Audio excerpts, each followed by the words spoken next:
દર્શક મિત્રો, મહામંથનમાં આપનું સ્વાગત છે। હું છું જયેશ ચૌધરી। એક તરફ લદ્દાખને લઈને સરહદ પર તણાવ ચાલી રહ્યો છે અને બીજી બાજુ રાજનીતિમાં આક્ષેપોએ હદ વટાવી છે। સેના પોતાના મોરચે લડવામાં સક્ષમ છે, સરકાર સતર્ક છે, પરંતુ વિપક્ષ સરકારને ઘેરવામાં મસ્ત છે। વાત ભારત ચીન વચ્ચે ચાલી રહેલા તણાવની છે કે જ્યાં સેનાને સરકારે ખુલ્લી છૂટ આપી છે અને ચીનની ચંચુપાત સામે ગાળીઓ મજબૂત કરવાની તૈયારી પણ દર્શાવી છે। પરંતુ કોંગ્રેસના નેતા રાહુલ ગાંધી અને અધ્યક્ષા સોનિયા ગાંધી મોદી સરકાર સામે સવાલો ઉઠાવે છે અને દેશની સરહદે જવાનો શહીદ કેવી રીતે થઈ ગયા તેના પર સવાલ ઉઠાવે છે। કેન્દ્રીય ગૃહમંત્રી અમિત શાહે પણ કોંગ્રેસના સવાલોનો સણસણતો જવાબ આપી દીધો અને સંસદમાં આ મુદ્દે ચર્ચા કરવા પડકાર પણ ફેંક્યો છે। જો કે અહીંયા સવાલ એ થાય છે કે કેમ ચીન પર રાજકારણ થઈ રહ્યું છે? સરહદની સુરક્ષા અને અભેદ કિલ્લેબંધી પર સવાલ કેમ થાય છે? સરકારને ઘેરવાની અને લોકોને ભ્રમિત કરવાની રાજનીતિ શા માટે થાય છે? આ સહિતના સવાલો પર છે આજનું મહામંથન। મારી સાથે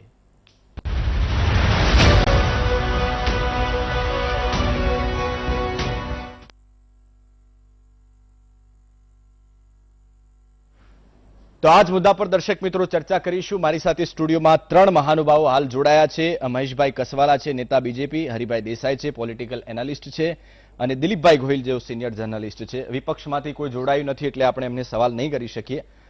દેસાઈ સાહેબ, સૌથી પહેલા શરૂઆત આપનાથી કરીએ। કોઈ પણ મુદ્દો હોય, કોરોનાની વાત હોય કે ચીનના સરહદી વિવાદની વાત હોય, શા માટે હંમેશા રાજકારણ શરૂ થઈ જાય છે? વિપક્ષ સવાલો કરે, પક્ષ પણ સવાલો કરે, પરંતુ આ સવાલોનો જવાબ જનતાને મળવો જોઈએ। બંનેના રાજકારણમાં ક્યાંક જવાબથી આપણે ભટકી જઈએ છીએ। પહેલી વાત તો એ છે કે સામાન્ય સંજોગોમાં સરકારને સવાલો થાય ને થાય, પણ અત્યારે જે સંજોગો છે એ સામાન્ય નથી। આપણી સરહદો સળગી રહી છે એમ કહીએ તો ચાલે, જ્યારે બીજા દેશ સાથે છે ને આપણે ટકરાવની સ્થિતિમાં છીએ અને ચાઇના જેવા દેશની સાથે આપણે ટકરાવની સ્થિતિમાં છીએ। નેપાળ સાથે આપણે છે ને સંબંધોમાં ખટાશ આવી છે, ભૂતાન છે ને ડોળા કાઢવા માંડ્યું છે। આવા સંજોગોની અંદર આપણે છે ને જ્યારે વિપક્ષ હોય કે સત્તા પક્ષ હોય એમણે છે ને બોલવાની બાબતમાં સંયમ જાળવવો જોઈએ। અને રાહુલ ગાંધી જો સરેન્ડર મોદી જેવી ટ્વીટ કરતા હોય તો હું એને વખોડું, કારણ કે આ પ્રકારની વાત છે ને ન કરી શકાય આવા સંજોગોની અંદર।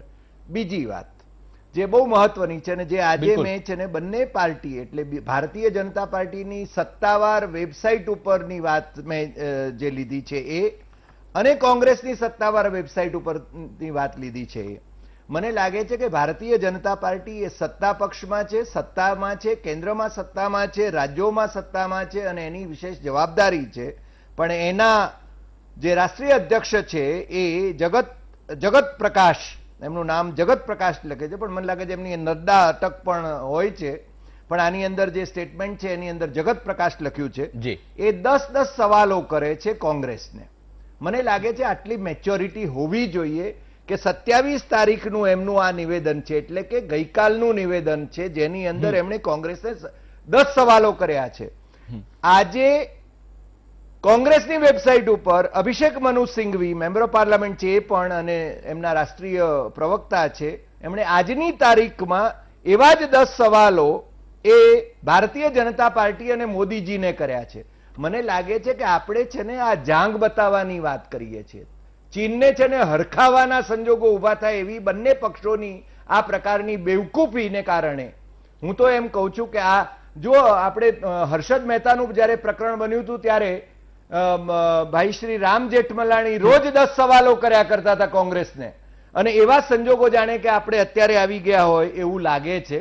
પણ જ્યાં રાષ્ટ્રીય સુરક્ષાનો પ્રશ્ન છે ત્યાં મેં ફરીને કહ્યું એમ કે રાહુલ ગાંધી કોંગ્રેસના જે યુવરાજ છે એમણે પણ સંયમ જાળવવો જોઈએ અને કોંગ્રેસના નેતાઓએ પણ સંયમ જાળવવો જોઈએ અને ભારતીય જનતા પાર્ટીના રાષ્ટ્રીય અધ્યક્ષ અથવા તો કેન્દ્રીય ગૃહમંત્રી અમિત શાહ એમની તો સવિશેષ જવાબદારી છે કે વિપક્ષને પણ કોન્ફિડન્સમાં લઈને એમણે વાત કરવી જોઈએ। અને દેસાઈ સાહેબ, આમાં એવું થાય છે કે સામાન્ય જે જનતા છે જે ખરેખર સવાલોના જવાબ જાણવા ઈચ્છે છે એ જવાબો તો મળતા જ નથી આમાં। નહીં, સ્વાભાવિક રીતે, કારણ કે વાત આખી છે ને વેરવિખેર થઈ જાય છે। જો તમને પ્રશ્ન કેવો થાય છે, આ દેશના અખબારોના માલિકોએ જે સમાચાર સંસ્થા સ્થાપી છે, પ્રેસ ટ્રસ્ટ ઓફ ઇન્ડિયા, એ ટ્રસ્ટ ઓફ ઇન્ડિયાને સૌથી વધારે વિશ્વસનીય ગણાવવામાં આવે છે અને અમે તો ગણતા જ રહ્યા છીએ સતત આટલા દાયકાઓથી. એને છે ને સરકારની એજન્સી પ્રસાર ભારતી એ છે ને એને એન્ટી નેશનલ કહે છે. એટલે તમે સમાચાર માધ્યમોમાં તમને જે સવાલો કરે, અને બીજું એને શું કર્યું છે, એણે ભારતીય રાજદૂત જે ચીનમાં છે એનું સ્ટેટમેન્ટ રિલીઝ કર્યું છે, એણે એના વિશેના પ્રતિભાવો રિલીઝ કર્યા છે. મને લાગે છે કે આ છે ને આ બેવકૂફીની હદ છે એમ હું તો કહું છું. તો મહેશભાઈ, આવું રાજકારણ શા માટે થઈ રહ્યું છે? હેલ્થી ચર્ચા શા માટે ન થઈ શકે? અને ઘણીવાર તો ચર્ચામાં પક્ષ અને વિપક્ષના લોકો એટલી સિક્રેટ જાણકારી આપી દેતા હોય છે કે ખરેખર ના આપવી જોઈએ. ચીનનાથી એને ફાયદો થતો હોય છે. બહુ તમે વાત સાચી કરીને આજનો જે સબ્જેક્ટ છે એ પણ મને ગમે એવો છે. ઘણા દિવસથી હું ડિબેટમાં આવવા કરતા દિલીપભાઈ, હરિભાઈ, હું ડિબેટ જોવાનું વધારે પસંદ કરતો હતો. અને ડિબેટનું જે સ્તર છે એ એટલું બધું નીચે ગયું, એમાં હું કોઈને વ્યક્તિગત રીતે નથી કહેતો. બિલકુલ. પરંતુ જાણે આપણે ભારત સરકાર પાસેથી કે ભારતના સૈન્ય પાસેથી હિસાબ માંગતા હોય કે આજથી સવારથી સાંજ સુધીમાં તમે શું કર્યું દેશની જનતાને જણાવો, તમે કયા હથિયારનો ખડકલો સરહદ ઉપર કર્યો એ દેશની જનતાને જણાવો. આ આપણા દેશની આ સ્થિતિ. હું કોઈ ચેનલનો નથી કહેતો, કોઈ વ્યક્તિ વિશે નથી કહેતો, પણ આ જે મેં છેલ્લા 10-15 દિવસથી હું ડિબેટ, ભારત અને ચાઇનાની સરહદ માટેની ડિબેટો જે ચાલે છે, ચર્ચાઓ ચાલે છે, એનું સ્તર કેટલું નીચું ગયું છે. એમાં અમારી પણ ભૂલ હશે, હું સ્વીકારું છું. કારણ કે ઉત્તર અને પ્રત્યુત્તરની વચ્ચે ક્યાંક ભારતીય જનતા પાર્ટીનો કાર્યકર્તા પણ ક્યાંક આવેશમાં આવી ગયો હશે. હું એનાથી સેજ પણ ડિફર નથી થતો. તમારા પ્રેસિડેન્ટ કોક થયો હશે.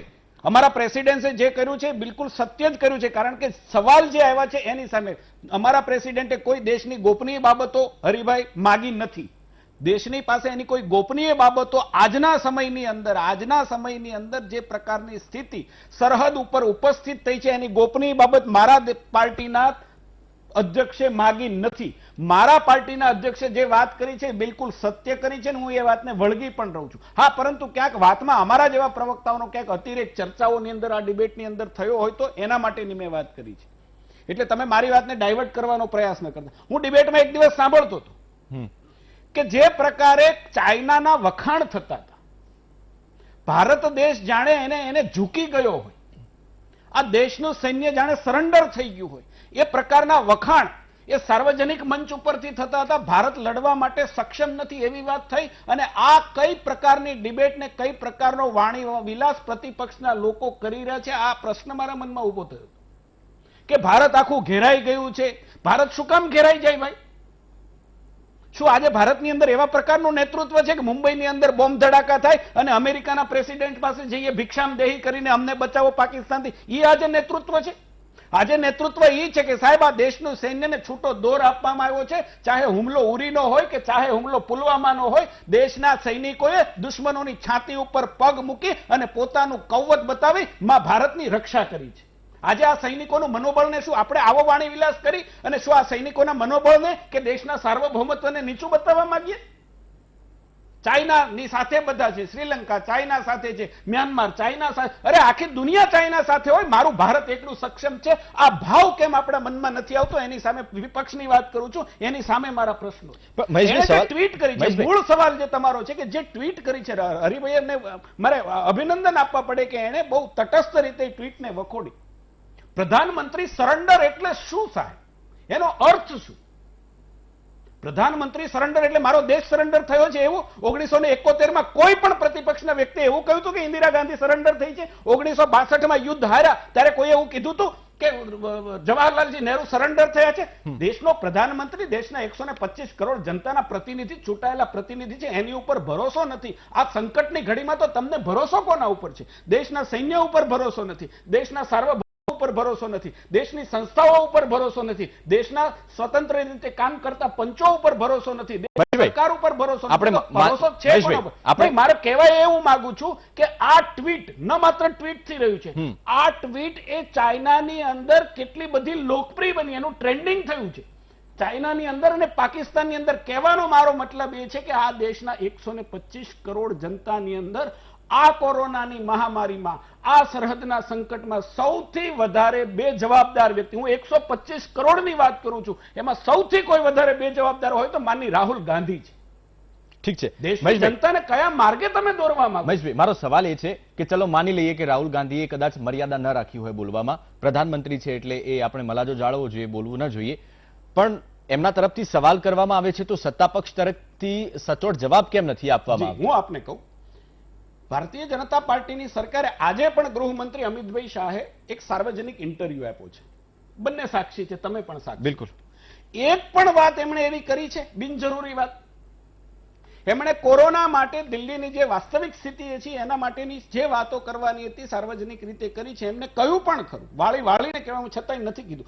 કહેવાનો મારો મતલબ એ છે કે જેટલી જરૂરી આ સંકટની ઘડીમાં જે પ્રકારની હિલચાલ આ દેશની સરહદ ઉપર થઈ રહી છે એના માટેની જેટલી જાણકારી સાર્વજનિક સ્વરૂપે આપણે કરી શકાય એટલી જ કરવી જોઈએ. એ મારોય ધર્મ છે, તમારોય પૂછવા વાળાનો ધર્મ છે અને જવાબ આપવા વાળાનો ધર્મ છે.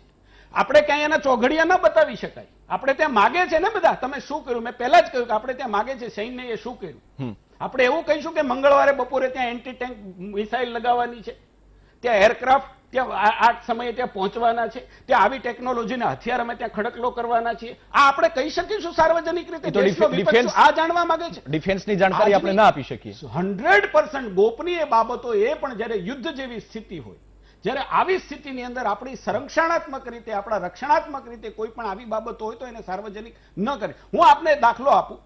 ભારતની અંદર વિચાર કરો લોકો અને ચાઇનાની અંદર, ચાઇનાનું મીડિયા પણ આપણે જોઈ શકીએ છીએ. ક્યાંય વાત આવે છે ચાઇનાની કે કેટલું લશ્કર સૈનિકોએ ખડકલો કરી? એ લોકો તો પોતાના જવાનો કેટલા શહીદ થયા એની પણ સિક્રેટ રાખે છે જાણકારી. કેટલીક સિક્રેસી આપણા દેશની અંદર હોવી જોઈએ. હું તો બહુ લોકોનું ધૈર્ય છે ને એને સલામ કરું છું. હું સોશિયલ મીડિયા સાથે ખૂબ સંકળાય. એક પણ સોશિયલ મીડિયાની અંદર એક પણ વ્યક્તિ, નકર સોશિયલ મીડિયા છે ને ક્યાંક અનકંટ્રોલ છે દિલીપભાઈ, પણ એક પણ વ્યક્તિએ સોશિયલ મીડિયા મારફત એવું કોઈ આ સંદર્ભે કોઈ ટ્વિસ્ટ કર્યું છે? કોઈ હિસાબ નથી માંગ્યો? એનો મતલબ કે દેશની જનતાને આનો હિસાબ નથી જોતો. દેશની જનતાને ભરોસો, દેશની સરકાર ઉપર ભરોસો છે, દેશના પ્રધાનમંત્રી ઉપર ભરોસો. ક્યાંય સોશિયલ મીડિયામાં એવું નથી કહ્યું. લોકોએ શહાદતને સલામ કરી છે. એમણે જે પ્રકારનું કૃત્ય કર્યું, જે પ્રકારનું કામ સરહદ ઉપર કર્યું એને પણ વખાણી છે અને શહાદતને સલામ કરી છે, સારા શબ્દો કહે છે. કોઈએ કોંગ્રેસ પાર્ટીના જે પ્રવક્તા અને કોંગ્રેસ પાર્ટીના જે નેતા જે પ્રકારની ટ્વીટ કરી અને પોતાની પ્રેઝન્સ છે એ રાજનીતિની અંદર રાખવા માંગે છે, આવું કોઈ જવાબદાર વ્યક્તિ હોય કે કોઈ સામાન્ય નાગરિકે નથી કર્યું. માત્ર કર્યું છે તો કોંગ્રેસે કર્યું છે. અને દુર્ભાગ્ય આ દેશનું એ છે કે વિદેશને ગમે, દુશ્મનોને ગમે એવા પ્રકારની ભાષા એ બોલે છે. આ ટ્વીટ એ કોઈ નાની સોનો મુદ્દો નથી. હું અભિનંદન આપું દિલીપભાઈને પણ પૂછી એમણે આના ઉપર આ ડિબેટ આજે રાખી છે. બિલકુલ. દિલીપભાઈ, વિપક્ષ યોગ્ય સવાલ નથી કરી શકતું કે પછી પક્ષ તરફથી એનો કોઈ સચોટ જવાબ નથી મળતો? આમાં શું સમજવું? એ ઘણી વાર ટાઈમિંગ બહુ અગત્યનું હોય છે રાજકારણમાં. તમે ક્યારે કેવો સવાલ ઉઠાવો છો અને એનો સમય શું છે એ બી. દાખલા તરીકે તમે શરદ પવાર અને મમતા બેનર્જી તમે જુઓ, એ બંને તો બીજેપીની સામે બહુ મજબૂત રીતે લડી રહ્યા છે, પણ એમણે પણ અત્યારે કહ્યું કે અત્યારે એ સમય નથી, અત્યારે જે કંઈ ચાલી રહ્યું છે અત્યારે અમે સરકાર સાથે છીએ. જો ચર્ચા તો થશે, ભવિષ્યમાં થશે, સંસદમાં બી ચર્ચા થશે, નથી થવાનું એવું નથી ને. આજે જે વીટીવીએ રાખ્યું છે શીર્ષક, એ પણ અજ્ઞ છે. ચર્ચા કરી શકાય, લોકશાહી દેશ છે એટલે આપણે ચીનની જેમ ચૂપ નહીં થઈ ચર્ચા કરી. બીજું નિષ્ણાતો અત્યારે ચર્ચા કરી પણ રહ્યા છે, પણ એ ચર્ચા પાછળ ભાવ શું છે આપણે સમજવાની કોશિશ એ કરી રહ્યા છીએ કે ચીનને પ્રોબ્લેમ શું છે, ચીનને દુખે છે ક્યાં, એ શું આ રમત કરવા માંગે છે, એ પ્રકારની આપણે ચર્ચા કરીએ છીએ. એમાં આપણે ક્યાંય આપણી સેનાને કે આપણી તૈયારીની એને લાવવાની જરૂર નથી. એ પ્રકારની ચર્ચા ચોક્કસ થઈ શકે, પણ અત્યારે સમય ના પૂછાય અને ભવિષ્યમાં એ પૂછી શકે છે. એટલે મને લાગે છે એ બાબતમાં તો કોઈ શંકાને સ્થાન નથી. હરિભાઈ બહુ સારી રીતે વાત મૂકી એટલે હું વધારે એમાં નથી પડતો. પણ પેલી જે ચર્ચા છે કે ચીન શું કરવા માંગે છે, કેવી રીતે થયું છે, એની ચર્ચા કરવા પાછળનો હેતુ એ બધા પણ દેશપ્રેમીઓ છે ને એ પણ સમજવાની કોઈ, મને બી આજે ચિંતા છે કે ચીન કરવા શું માંગે છે ને એને એ શું રમત કરી રહ્યો છે કે આપણે ગફલતમાં ન રહી જાય. અને મને ખાતરી છે કે આપણે ત્યાં જે બેઠા છે ટોચની કક્ષાએ એમાં આપણી સેના પણ છે, આપણું ઇન્ટેલિજન્સ પણ છે અને આપણું રાજકીય નેતૃત્વ. આપણે હું તો આ વિપક્ષને બી સાથે ગણું છું. એ અમુક બે લોકોને બાદ કરતા એ લોકોને ખબર છે આપણે શું કરવાનું છે ને કેવી રીતે કરવાનું છે, એટલે એની રીતે કરશે. પરંતુ અત્યારે એ સમય નથી, એ બાબત બહુ ચાકુ છે. પણ સાથે સાથે હરિભાઈ ધ્યાન રાખો, હું ફરી વાર એને બી કરું કે સામે શાસક પક્ષની પણ થોડી જવાબદારી વધારે બને. મીટિંગ બોલાવી હતી બધા પક્ષોની સાથે કરીને, મને કરે એ પ્રક્રિયા થોડીક વધારે બી કરી શકાય છે. દાખલા તરીકે હજી એકાદ વાર કરી શકે છે, અથવા તો આપણે જાણ કર્યા વિના પણ મીટિંગ થઈ શકે છે. જે 5 કે 7 વિપક્ષના નેતાઓ હોય એને કહી શકે કે ભાઈ અમે અમારી રીતે, એને બી ડિટેલ આપવાની જરૂર નથી.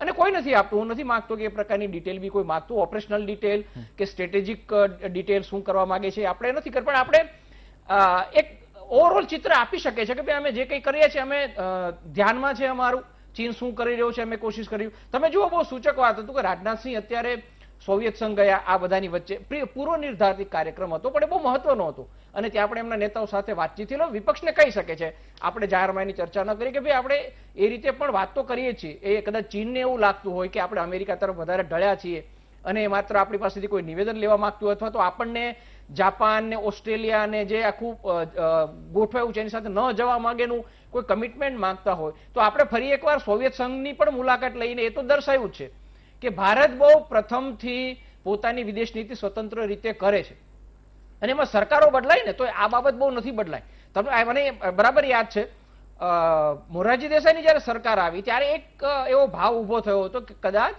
આખું ચિત્ર બદલાશે ને આપણે સોવિયત સંઘને બદલે અમેરિકા તરફ ઢળી જશું. તો વાજપેયી અને મોરારજી દેસાઈ બંને પ્રથમ મુલાકાત સોવિયત સંઘની લીધી હતી અને કહેવાનો મતલબ એનો એ હતો કે કોઈ એક પક્ષ સત્તામાં હતો લાંબો સમય કે કોઈ એક પરિવારના લોકો સત્તા પર હતા, એને કારણે ભારત અને સોવિયત સંઘના સંબંધો નથી, ભારત પોતાની રીતે વિચારનારો દેશ છે. એ જ પછી અમેરિકાની પણ મુલાકાત લીધી અને એ પછી આપણે થોડું બેલેન્સિંગ પણ કર્યું છે. ત્યારે આપણી જરૂરિયાત વધારે હતી સોવિયત સંઘ સાથે જવાની માટે, એટલા માટે કર્યું હતું.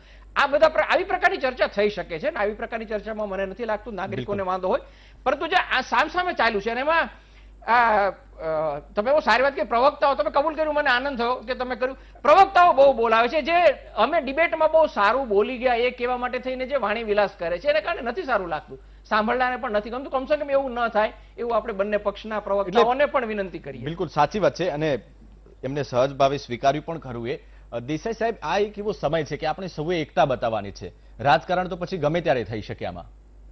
નહીં, એટલે એ તમારી વાત સાથે હું એકદમ સંમત છું ને એ જ આપણે શરૂઆતમાં જે મેં કહ્યું એ કે આ સમય એવો નથી કે જ્યારે છે ને રાજીવ ગાંધી ફાઉન્ડેશનને 20 લાખ રૂપિયા મળ્યા કે ન મળ્યા, પછી ચિદમ્બરમ એમ કે અમે 20 લાખ રૂપિયા પાછા આપી દઈએ તો જમીન પાછી આવશે, કે આ છે ને મને લાગે છે હાસ્યાસ્પદ બાબતો થઈ રહી છે. બિલકુલ સામે છે ને આ લોકોએ 9,678 કરોડ રૂપિયાની વાત કરી છે ને ટિકટોક અને પેટીએમ અને એના બધા એના સવાલો દાગ્યા છે.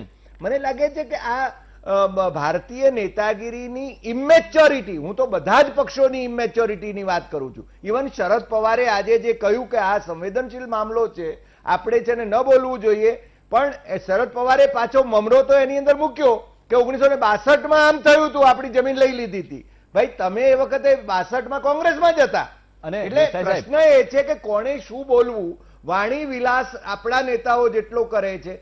ચાઇના તો છે ને કમ્યુનિસ્ટ કન્ટ્રી છે, ચાઇના છે એ ડિક્ટેટર છે, એટલે એ ત્યાં આગળ છે ને એ જે રીતે ચાલે એ ચાલે, પણ આપણા નેતાઓ આ પ્રકારના નિવેદનો, અને હું ભાઈ દિલીપભાઈ ગોયલની વાત સાથે સંમત છું કે પાર્લામેન્ટની અંદર, અને મને લાગે છે આજે અમિતભાઈએ કહ્યું છે કે પાર્લામેન્ટમાં અમે ડિબેટ માટે તૈયાર છીએ, તો એ દિશામાં મને લાગે છે કે વાણી વિલાસ કરવાને બદલે આપણે છે ને ફોકસ એ હોવું જોઈએ કે આપણો દેશ એક છે, આપણે બધા છે ને પ્રાઇમ મિનિસ્ટર મોદીની સાથે છીએ અને દેશની જે સાર્વભૌમત છે એનું રક્ષા માટે આપણે બધા એક છીએ, એવો મેસેજ માત્ર ચીનને નહીં આખી દુનિયાને જવો જોઈએ. બિલકુલ ભારત એ અમેરિકાનું પીઠું નથી, ચીનના અખબારોમાં છપાઈ રહ્યું છે. બીજું કે ચીનની સાથે પણ આપણે સંબંધો સારા રાખવા પડશે, કારણ કે ચીન છે ને આપણો પડોશી છે ને આપણે પડોશીઓને બદલી શકતા નથી. મને લાગે છે ભાઈ દિલીપભાઈએ વાત કરી મોરારજીભાઈની ને અટલજીની. મોરારજીભાઈ અને અટલજીના વખતમાં 1977-78માં પાકિસ્તાન સાથે આપણા સંબંધો સૌથી સારા હતા. આ વાતને છે ને મને લાગે છે વર્તમાન શાસકોએ પણ સમજવી જોઈએ. એટલે વાણી વિલાસને છે ને તિલાંજલિ આપીને રાષ્ટ્રીય સુરક્ષાની વાત, અને રાષ્ટ્રીય સુરક્ષા એટલે અમે જ રાષ્ટ્રવાદી અને બાકીના બધા દેશદ્રોહી છે, આ વાત ન કરાય. આખો દેશ છે ને રાષ્ટ્રવાદી છે. આખા દેશની 125 કરોડ કે 130 કરોડની જનતા એ રાષ્ટ્રવાદી છે. આપણે કોઈના સર્ટિફિકેટ નથી જોઈતા. મનસ્વીજી આપણી સાથે જોડાઈ ગયા છે. મનસ્વીજી, કંઈક કહેવા માંગતા હતા તમે? मैं तो सिर्फ सुन रहा था सबको और जब से कोरोना का समय आया है, आप लेट ज्वाइन हुए. नहीं, मनस्वी जी क्या नहीं, कहेंगे नहीं, कि ये सेंसिटिव इश्यू है, इस पे पॉलिटिक्स होना नहीं चाहिए, इस पे हेल्थी चर्चा होनी चाहिए. हरी भाई, सबको सुनने में भी मजा आता है, आनंद आता है आप सब वरिष्ठ लोगों को सुन के। और अभी अभी देखिए देखिए ये सेंसिटिव इशू है कि नहीं है। देखिए हम लोग तो पॉलिटिकल एनालिस्ट हैं, हमको लगता है सेंसिटिव है, देश की जनता को लगता है सेंसिटिव है, आपको लगता है सेंसिटिव है, पर शायद राजनेताओं को नहीं लगता ये सेंसिटिव है। ये लोग एक इलेक्शन मोड से नहीं हट पा रहे। कुछ भी होता है हम पहले इलेक्शन के बारे में सोचें कि हमारा मतदान ये करने से ये होगा, ये ना से वो होगा। अभी फोकस हमारा कांग्रेस मुक्त भारत है या कोरोना मुक्त भारत है या चाइना मुक्त भारत है। हमको इसके ऊपर हमारा फोकस करना चाहिए कि हम पहले चाइना मुक्त भारत कर लें, बाद में कांग्रेस मुक्त भारत के ऊपर हम फोकस कर लेंगे। वो एक इलेक्टोरल मुद्दा है आपका, आप कर सकते हैं। और वहां पे कांग्रेस को भी समझना चाहिए कि एक समय होता है सवाल पूछने का, एक समय होता है राजनीति करने का, एक समय होता है नहीं करने का। जैसे आरजीएफ की फंडिंग की बात है, एम्बेसी ऑफ चाइना ने पैसा दिया है तो एम्बेसी ऑफ लक्समबर्ग ने भी पैसा दिया है, एम्बेसी ऑफ आयरलैंड ने भी पैसा दिया है, तो 3 एम्बेसियों ने पैसा दिया है, अलग अलग सालों में पैसा दिया है। तो हर एक के साथ क्या मतलब लक्समबर्ग के साथ क्या नीति है। अगर आपको लगता है कि कोई तकलीफ है इनकी फंडिंग में, अगर आपको लगता है कि इनकी बयानबाजी में कोई तकलीफ है, तो आप इसके ऊपर इन्वेस्टिगेशन करिए, वो आपका हक है। आप ईडी की रेड डलवाइए, आप इनकम टैक्स की रेड लगवाइए, आप एफआईआर करिए, पर आप वो सब नहीं कर रहे। आप क्या कर रहे हो? ट्वीट खेल रहे हो। आप ट्वीट कर दोगे सुबह उठ के, आप प्रेस कॉन्फ्रेंस कर दोगे, 10 क्वेश्चन बीजेपी पूछेगी तो अगले 12 घंटों में 10 क्वेश्चन कांग्रेस पूछेगी, जवाब कोई नहीं देगा। आप देखिए सबसे खासियत हमारे राजनेताओं की, देखिए जवाब कोई नहीं देता। दोनों पक्ष, बड़े पक्षों की बात कर रहा हूं, दोनों बड़े पक्ष सिर्फ सवाल पूछते हैं। सवाल पूछना जनता का काम खत्म हो चुका है। सवाल बीजेपी पूछेगी कांग्रेस से, कांग्रेस पूछेगी बीजेपी से, जवाब कोई भी नहीं देगा। और दूसरा, मैं क्योंकि बीजेपी बड़ी पार्टी है, बीजेपी का ज्यादा फैली हुई पार्टी है, दुनिया की सबसे बड़ी पार्टी है, दुनिया की सबसे पैसे वाली पार्टी है, बीजेपी का ज्यादा मैं प्रश्न बीजेपी से इसलिए पूछता हूं कि अभी आप सरकार में हो, आप कब तक ऑपोजिशन का काम करेंगे? आप सरकार में आ गए हो, इसका विश्वास करिए। आप ऑपोजिशन से ही बार बार तो प्रश्न पूछते हो। चाइना का इशू होता है तो आप विपक्ष को प्रश्न पूछते हो, कोरोना का होता है तो विपक्ष से सवाल पूछते हो कि कांग्रेस ने क्या किया। अरे भैया, कांग्रेस कुछ नहीं कर सकती, तभी तो वो बाहर है, तभी तो लोगों ने आपको मतदान किया है। पर आप तो कुछ करिए। और जब विपक्ष कोई सवाल पूछती है उसका कोई जवाब नहीं देते, उसके ऊपर फिर प्रीवियस 10 सालों के 50 सालों के प्रश्न पूछ देंगे। और कई बार तो ऐसा करते हैं, आप 7 साल से आपने देश के लिए कुछ नहीं किया तो हम 6 साल में आपको जवाब क्यों दे? ये कोई जवाब है भैया? आप देश तो समझिए, आप सवालों की तो रिस्पेक्ट करिए। आप कांग्रेस को पीछे छोड़िए, देश की 130 करोड़ जनता की तो रिस्पेक्ट करिए। और मैं इस चीज से, कोरोना ने क्या किया है, कोरोना और चाइना के चक्कर में ना पॉलिटिकल वो ट्रेम्बलिंग ऑफ कार्ड्स जैसे होता है ना, एक कार्ड गिरता है सारे गिरते हैं। पॉलिटिशियंस का जो गिरना दिखाए ना हमको, इसमें सबसे ज्यादा दिखाए। कोई एक साथ नहीं है, देश की बात कोई नहीं कर रहा है। सबको लगी हुई है कि बिहार इलेक्शन हम पहले कैसे जीत जाए, सबको लगी हुई है कि एक दूसरे को कैसे नीचे गिरा दें। कांग्रेस लगी हुई है कि चाइना के मुद्दे में कैसे हम बीजेपी को नीचे गिराएं, और बीजेपी लगी हुई है कि चाइना की गलती जो है वो नेहरू पे थोपे, कमला नेहरू पे थोपे, इंदिरा गांधी पे थोपे, राजीव गांधी पे थोपे, पर अपनी बात नहीं करनी। आज की बात कोई नहीं करेगा। अब मेरा एक जो सवाल है, मेरा सवाल सिर्फ इतना है, 2020 आज का समय है, 2020 में आप 2005 के सवाल लाते हो, आप 2008 के सवाल लाते हो, तो मैं एक नागरिक, एक आम नागरिक देश का 2020 के सवाल 2032 में आपको पूछूंगा या 2035 में आपको पूछूंगा, क्योंकि 2020 के सवाल कोई भी जवाब नहीं दे रहा। 2020 की जो पीड़ा है, हमारे को जवाब नहीं मिल रहा। हम सिर्फ 2008 की बात कर रहे हैं, 2005 की बात कर रहे हैं। आज के सवालों के आज के उत्तर हमको कब मिलेंगे? मुझे अब इतना सा बता दीजिए, मुझे और कुछ नहीं जानना, मुझे सिर्फ इतना बता दीजिए कि 2020 के जवाब मुझे कौन देगा और कब देगा, 2032 में या 2035 में? 2020 में तो दिखाई नहीं दे रहे मुझे मिल रहे। કસવાલા સાહેબ આનો જવાબ આપશો? સવાલ શું છે એ તો મને આપો। સવાલ એ જ છે કે मैं पूछता हूं, બંને પક્ષ 10 સવાલ ભાજપ વાળા પૂછે છે, 10 કોંગ્રેસ वाला पूछे છે। मनस्वी जी, आप आम आदमी भी नहीं है, पहले थे, अभी आप आम आदमी नहीं है। आपकी समझदारी बहुत है, मैं जानता हूं आपको। प्रश्न શું છે એ તમે કીધું નહીં। પ્રશ્ન એક વાત તમારી એ વાત સાથે હું સંમત છું કે દેશના આવા સેન્સિટિવ જે મુદ્દાઓ છે એની સામે એકબીજાએ પ્રશ્ન ન કરવા જોઈએ, એવી તમારી સમજ કે છે।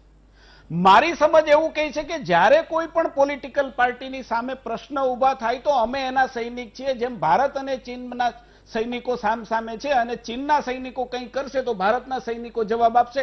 ભારતીય જનતા પાર્ટીનો સૈનિક જે કોઈ પ્રતિપક્ષ દ્વારા જે કોઈ પ્રશ્ન આવશે, તમને ગમે કે તમને ન ગમે, અમે એનો જવાબ જડબાતોડ આપવાના. આ લખી લેજો તમે.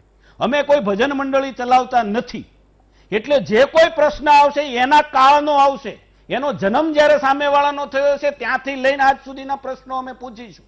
એ બાબતમાં તમે અમને સહેજ પણ શિખામણ એટલા માટે નહીં આપતા કે મારી પાસે મારી પાર્ટીનું ખૂબ મોટું નેતૃત્વ અમને શિખામણ આપવા માટે છે, પરંતુ બે શિખામણના શબ્દો તમને નથી કહેતો. કોંગ્રેસના જે નેતાઓ છે એ પણ એના આ નબીરાઓને આપે કે આપણે આ સમયે આવા પ્રશ્નો ન કરવા જોઈએ. એમને તો સરસ વાત કરી, એમણે સરસ વાત કરી, એને બિરદાવું છું ને. પણ એમને જે કીધું કે એક તમે જે જૂના પ્રશ્નોના જવાબો સવાલો કરો છો, અમે ઈ જયારે શાસનકાળમાં હતા એના સવાલો કરવાના અને ઇતિહાસ અમે ભૂલનારા નથી. મનસ્વીજી વચ્ચે ઇતિહાસ ભૂલનારા એ ભારતીય જનતા પાર્ટી નથી, સમજી લેજો. અમારી ઇતિહાસની અંદર ભૂલ થઈ હોય, તમે બેશક અહીંયા બધા બેઠા, મેં સાહજિક રીતે હમણાં સ્વીકાર્યું કે કોઈ હુસાતુસીની વચ્ચે ભારતીય જનતા પાર્ટીના પ્રવક્તાની મારી પણ ભૂલ થઈ ગઈ, મેં સ્વીકાર્યું. તો અમે સ્વીકારનારા છીએ અને મને ખ્યાલ છે કે જો હું ઇતિહાસને ભૂલી જઈશ તો હું ભવિષ્ય નહીં બનાવી શકું. કોંગ્રેસના લોકો ઇતિહાસ ભૂલ્યા છે, પણ ઇતિહાસની ભૂલો કરી છે તો આજે નહીં સવાલ કરીએ તો ક્યારે કરીશું? એ આજે બેફામ રીતે અમારી સાથે સવાલ કોંગ્રેસના લોકો કરે તો અમે એને સવાલ નહીં કરી શકીશું. આજે બોલો મહેશભાઈ, એટલા માટે તો એમણે કહ્યું કે તમે સત્તામાં છો, એ સક્ષમ નથી એટલા માટે તો તમે સત્તામાં છો. જવાબદારી અમને છે એટલે બહુ જોખીને બોલીએ છીએ સાહેબ.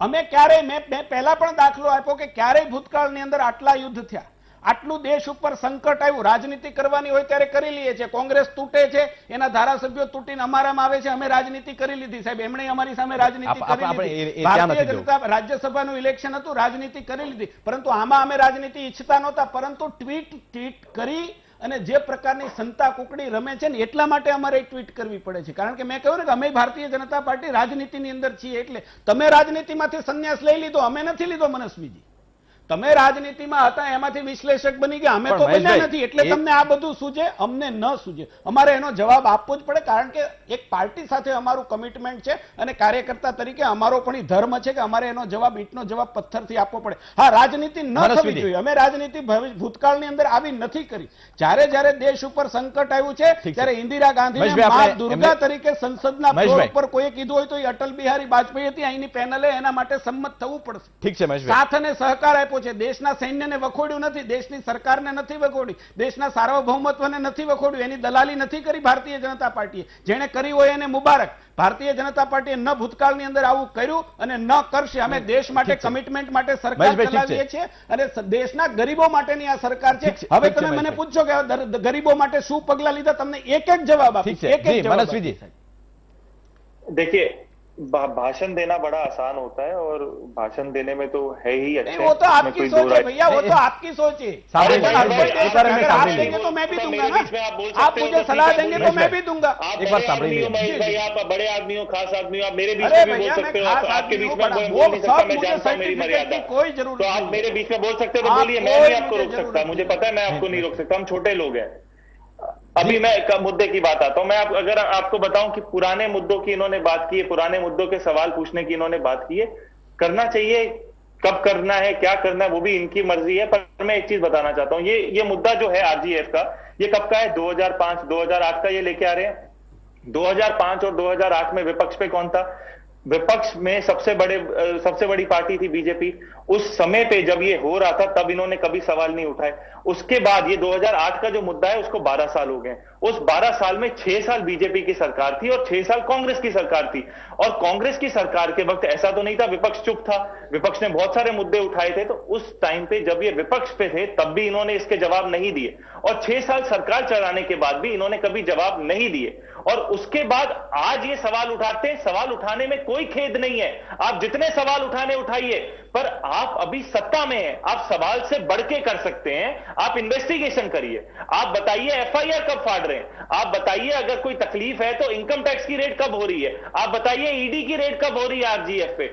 आप क्या है कि जब आपको मौका मिल रहा है चाइना पे कोई सवाल उठा रहा है तो नहीं, चाइना पे आप सवाल नहीं उठा सकते, क्योंकि आप आरजीएफ से फंडिंग ले रहे, आप फंडिंग मिल रही थी आपको, आप चाइना से सवाल नहीं उठा सकते क्योंकि नेहरू ने इतने किलोमीटर ऑलरेडी चाइना को दे दिया है। आप ये नहीं कर सकते क्योंकि आपके पूर्वजों ने ये किया था, आप वो नहीं कर सकते क्योंकि आपके पूर्वजों ने। अरे भैया, आज की बात आप कब करेंगे? आज की जब भी आपसे बात करते हैं तो आप इतिहास में चले जाते हैं, और जब इतिहास की बात आपसे करते हैं तो आपका इतिहास है नहीं इतना गौरवशील, तो आप आउटसोर्स कर लेते हो उनके नेता। जैसा आपको राजनीति करनी है आप करते हो। आपने अभी बोला कि राज्यसभा इलेक्शन करना था, हमने राजनीति की, आप अभी भी राजनीति कर रहे हो, आप अभी भी विपक्ष के मोड में हो, इससे हटना पड़ेगा।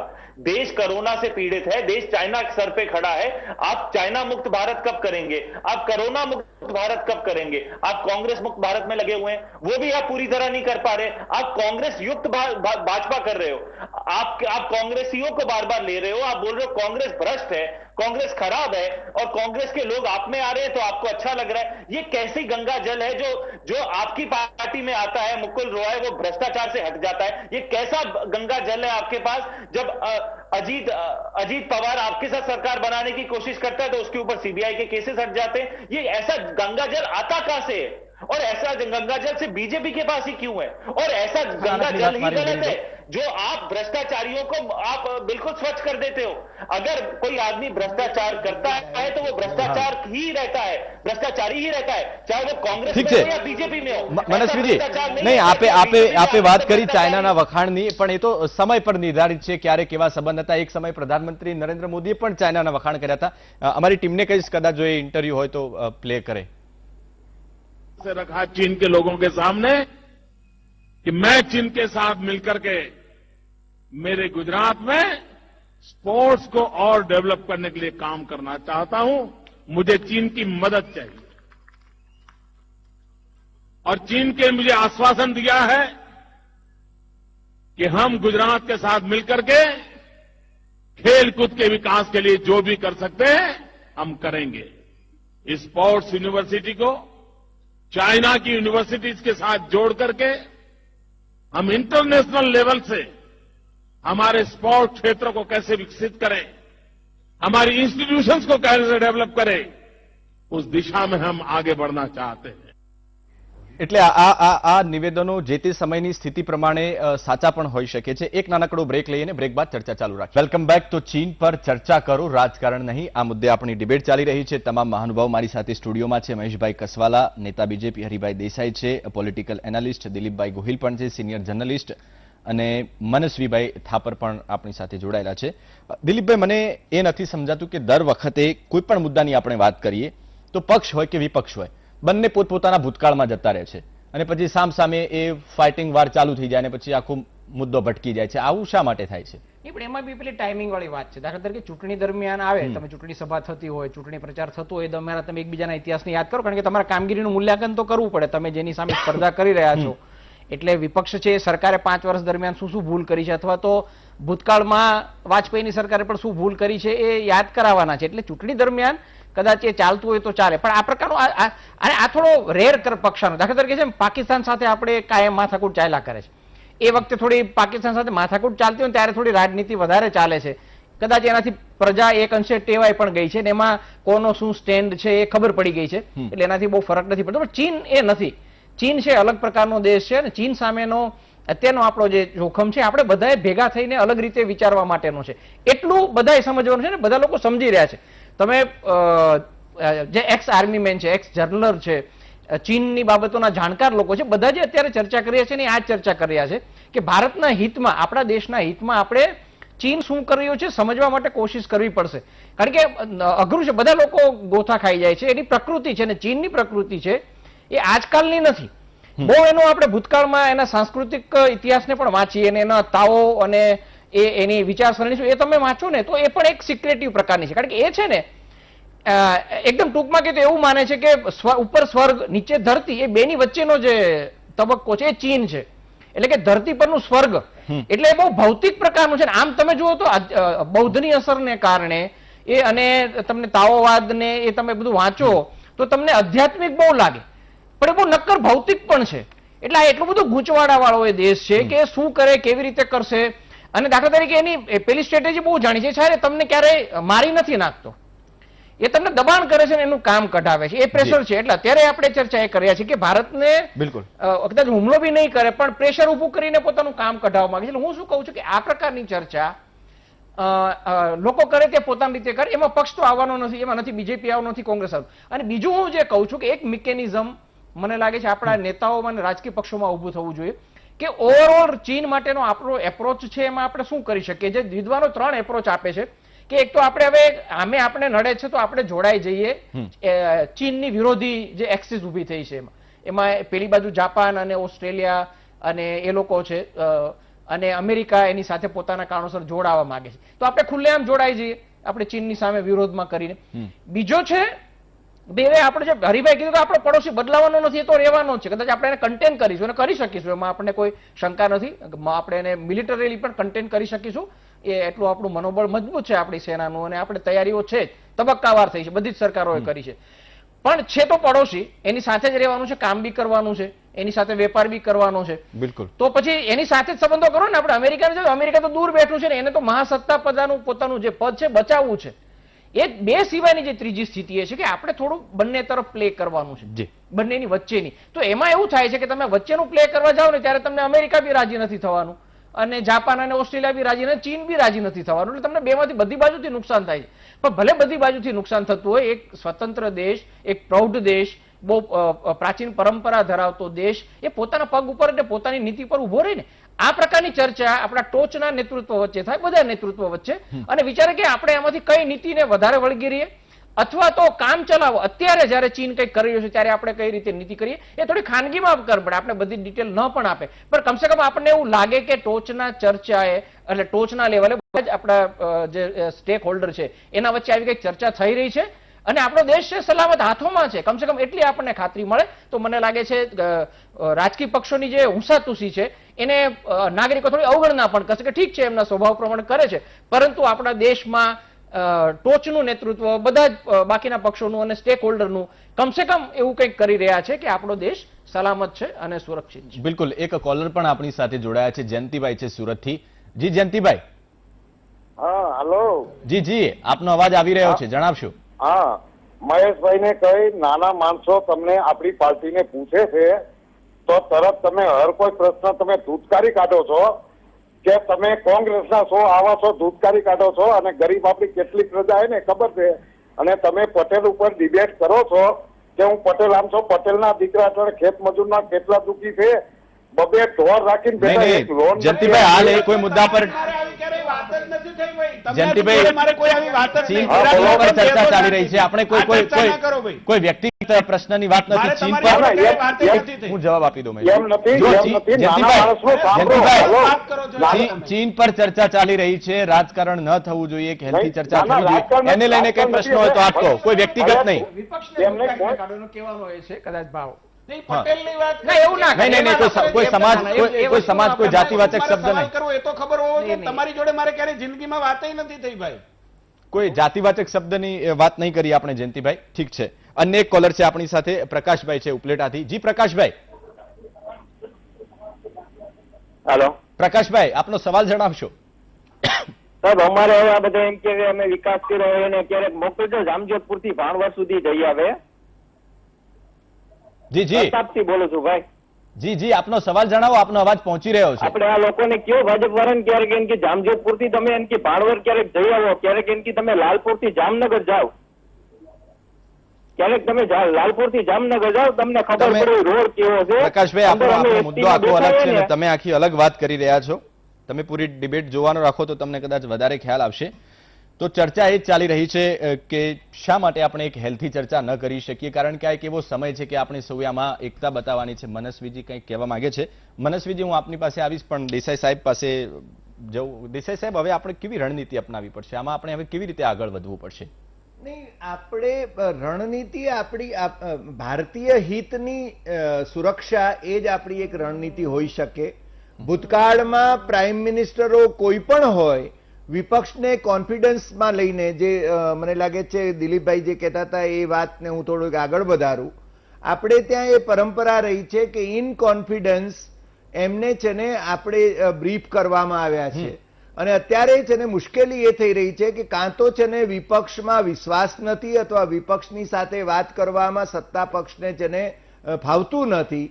એટલે અને બીજી વાત ભાઈ રાહુલ ગાંધી, હમણાં જે હું સામે જોઉં છું કે રાહુલ ગાંધી પૂછે છે કે હથિયાર વગર સૈનિકોને કેમ મોકલ્યા હતા.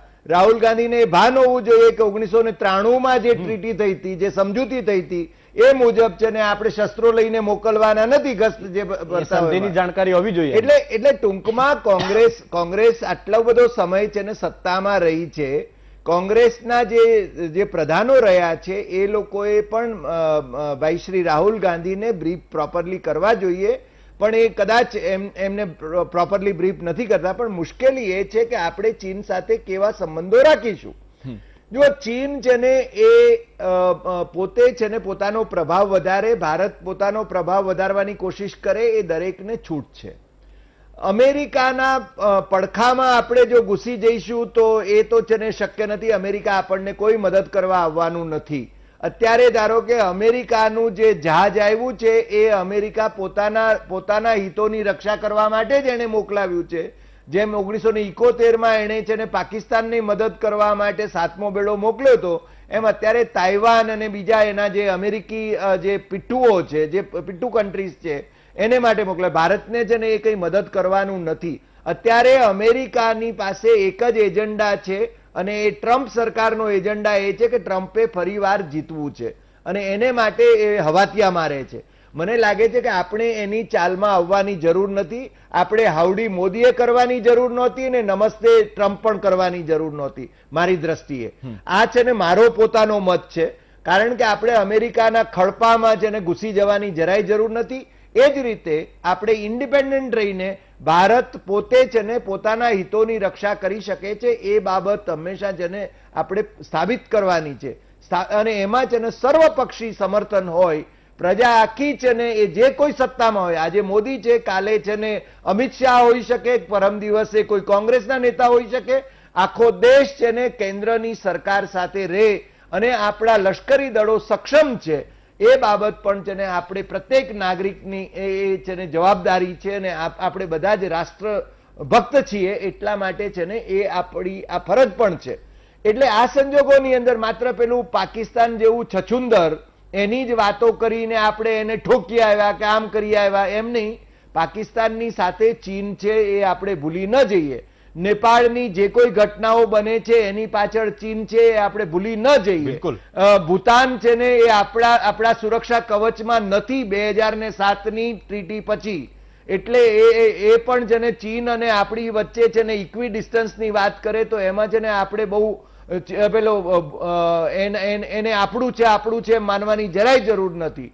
એટલે ભારતે પોતાના હિતોની રક્ષા કરવાની છે અને હું માનું છું ત્યાં સુધી $93 બિલિયન જે ભારત અને ચીન વચ્ચેનો જે વેપાર છે એ વેપાર સતત વધતો જવાનો છે એવું મને લાગે છે. યુદ્ધ થવાનું નથી. થોડું છે ને ઓર ખીંચ મુજે જોર આતા હૈ એ થોડું ચાલવાનું. પણ બંને પક્ષની નેતાગીરી, હું તો એમ કહું છું, મેં અગાઉની ચર્ચામાં પણ કહ્યું હતું કે માનનીય વડાપ્રધાન નરેન્દ્ર મોદીએ એમના જે આજીવન રાષ્ટ્રપતિ છે શી જિનપિંગ એમની સાથે છે ને સીધી વાત કરીને આ જે ખેંચતાણ છે એને ટાઢી પાડવી જોઈએ.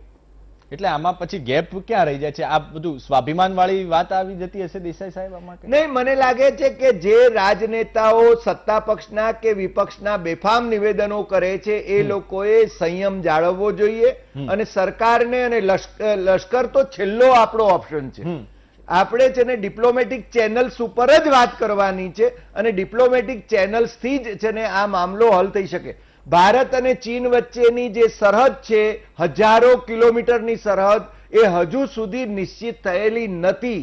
એટલે આપણી આ જમીન લઈ લીધી કે આપણું આ જંગલ લઈ લીધું કે પહાડ લઈ લીધા, આ બધી ખેંચતાણ તો રહેવાની છે. પણ એ છે ને એ નિર્ધારિત થતા ઘણો લાંબો સમય લાગશે.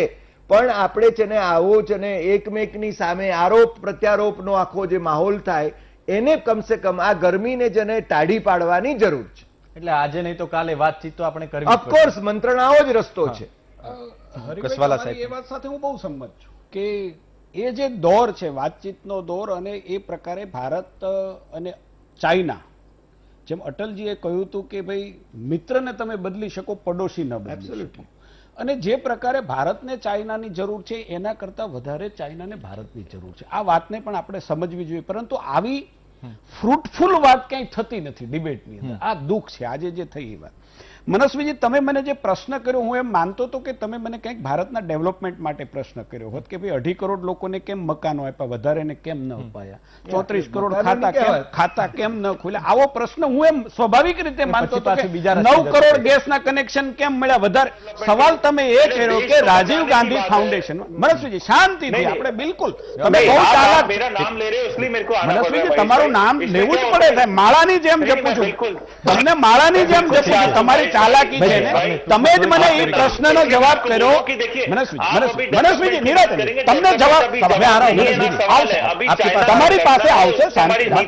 તમારી એમની એક્સપર્ટાઇઝનો પૂરેપૂરો ઉપયોગ કરજો. મનસ્વીજી, તમે જ મને સવાલ કર્યો કે રાજીવ ગાંધી ફાઉન્ડેશનની જે ઘટનાઓ છે 2005-6 એના તમે અત્યાર સુધી એના પ્રશ્નો કેમ ન ઉઠાવ્યા? હવે તમે એની પાસે ક્યારે FIR કરશો, ક્યારે પગલાં લેશો? સવાલ તો તમે જ પોલિટિક્સમાં લાવ્યા ને પાછું. તમે એક બાજુ એમ કહેતા હતા કે શાના માટે આવા પ્રશ્નો ઉભા થાય છે, શાના માટે આવી ચર્ચા થઈ છે, તમે જ આ કર્યું ને.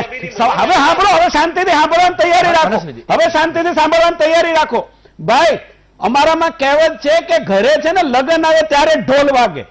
લગ્ન આવે ને ત્યારે ઢોલ વાગે, એમને ના આવે. અને દરેક ચીજ ઉપર તમારા કારણે FIR ન થાય. FIR કરવા જેવો પ્રશ્ન છે. પરંતુ આજે પણ ભારતીય જનતા પાર્ટીના જવાબદાર વ્યક્તિ તરીકે કહું છું કે જો રાજીવ ગાંધી ફાઉન્ડેશનની અંદર એક પણ રૂપિયો એ માર્ક્સવાદી પાર્ટીનો, એ સામ્યવાદી પાર્ટીનો ચાઇનામાંથી આવ્યો હોય તો એ જ મુદ્દા ઉપર છે. ભારત અને ચાઇનાનો જ મુદ્દો છે. તો કોંગ્રેસના પ્રવક્તાઓએ માનની રાહુલ ગાંધીએ આજે એનો અને જિનપિંગ સાથેનો સંબંધ, એનો ને એની પાર્ટી સાથેનો શું સંબંધ છે, 2008માં શું ટ્રીટી થઈ છે ને, એ સાર્વજનિક મંચ પર કહેવી જોઈએ. જિગ્નેશભાઈ, જે ચીન પર હાલ જે આપણો વિવાદ ચાલી રહ્યો છે, રાજકારણ થઈ રહ્યું છે, એ ન થવું જોઈએ, એ મુદ્દા ઉપર આજની ચર્ચા છે. શું આપ કંઈ કહેવા માંગશો? जयेश भाई जी, देखिए, राष्ट्रवाद, एक सच्चा राष्ट्रवाद क्या होता है कि जब राष्ट्र विवाद होता है तो હું જિગ્નેશભાઈને પૂછી લઉં, કારણ કે રહેવાતું નથી. લાંબા સમયથી ઘણા સમય પછી આપની સાથે જોડાયા છે. હું ત્યારબાદ આપની પાસે આવું છું. જિગ્નેશભાઈ, ચીન મુદ્દે રાજકારણ ન થવું જોઈએ. ના, એટલે માનનીય પ્રધાનમંત્રી નરેન્દ્રભાઈ એ બહુ જ પ્રેમથી, વિનમ્રતાપૂર્વક સમગ્ર ગુજરાત અને દેશની જનતાની સમક્ષ જે વાસ્તવિક પરિસ્થિતિ છે એનો ચિતાર મૂકી દે અને માફી માંગે રાષ્ટ્રની કે 20 જવાનો માર્યા ગયા હોવા છતાં કોઈક ભેદી અગમ્ય કારણસર હું જૂઠું બોલ્યો કે ના કશું જ થયું નથી, એ બદલ હવે હું દિલગીર છું. કેમ આવું કરવા તૈયાર નથી? દેશની 130 કરોડ જનતાને તમે ચીટ કરો છો. આટલા અત્યંત સેન્સિટિવ મુદ્દામાં જ્યારે તમારે ખોખારો ખાઈને ચીનને બે કડક શબ્દો કહેવાના હોય, લાલ આંખ બતાવવાની તમે વાત કરતા હતા, દેશની જનતા સમક્ષ તમે વાસ્તવિક ચિત્ર મૂકવા તૈયાર નથી. આ વિપક્ષમાં શું એટલે દાવ મળ્યો છે આખરી ભાષાનો વાત કરવા, આખરી લેંગ્વેજમાં વાત કરવા માટે એટલા માટે નથી કરતો. બહુ જ તટસ્થતાપૂર્વક કહું છું કે તમે ગમે તે નિવેદન કરો છો, નાના જાણે કંઈક બન્યું જ ના હોય. એનો મતલબ એમ કે જે 20 જવાનોએ બલિદાન આપ્યા, એમના બલિદાનને તમે ઇન્સલ્ટ કરી રહ્યા છો. આ દેશની 130 કરોડ જનતા સાથે તમે ફ્રોડ કરી રહ્યા છો. તમે સ્પષ્ટ વાસ્તવિક ચિત્ર આપો ને, અને તમે કહો કે આટલા દિવસમાં જે આપણી જમીન પાછી છીનવાઈ અમે રિગેન કરીશું. ડિપ્લોમસીથી, મિલિટરી એક્શનથી, ડાયલોગથી કે કોઈ પણ રીતે કાલને કાલ કરી નાખો એવા ડેસ્પરેટ થવાની વાત નથી કરતો. પણ તમે જાણો કશું થયું જ ના હોય આટલું આ પ્રમાણેનું નિવેદન આ કોઈ સંજોગોમાં ના ચાલે. એટલે પ્રધાનમંત્રી તો જિગ્નેશભાઈ એવું પણ કહ્યું છે કે આ શહાદત દેશ નહીં ભૂલે. એક પ્રધાનમંત્રી કક્ષાના માણસ આવું બોલીને હાથ ખંખીરી લે? તમે જેટલી પણ મંડી વાત અને બીજા જેટલા પણ સીએમ કોન્ફરન્સમાં એકવાર સાંભળી લઈએ, તમે જે પણ વાત કારણ કે ટાઈમ ઓછો છે. કોઈ પણ રાષ્ટ્ર આવું કરશે તો નહીં ચાલે. કોઈ પણ ચમટ, અરે ચીન કઈ પણ કરશે તો નહીં ચાલે. ચીનનું નામ પાડો ને. આમ 56 ઇંચની છાતીનો દાવો કરો છો. તમે જિગ્નેશભાઈ, મજૂરના મરી કેમ નથી થોડી પાડતા? દેશના પ્રધાનમંત્રી સામે બોલવા માટે થોડી લગામ રાખો. દેશના પ્રધાનમંત્રી માફી ન માગે. તમે એમ કહેવા માંગો છો દેશના કે પ્રધાનમંત્રી 43 જિગ્નેશભાઈ 43 સૈનિકો ચાઇનીઝના મરી ગયા એનું સમર્થન તમે કરો છો? એના માટે 130 દેશના કરોડ પ્રધાનમંત્રી માફી માગે. આ દેશના 130 જવાનોએ મહેશભાઈ, આરામથી. સૈનિકોને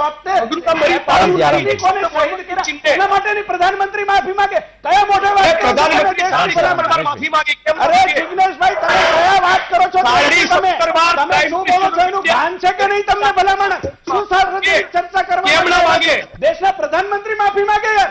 કેવા પ્રકારની માફી વાત? માંગે કે દેશની દેશના જનતા જવાનોએ તમને પોતાનું જુઠ્ઠાણું સૌવન કહ્યું છે. બતાવ્યું.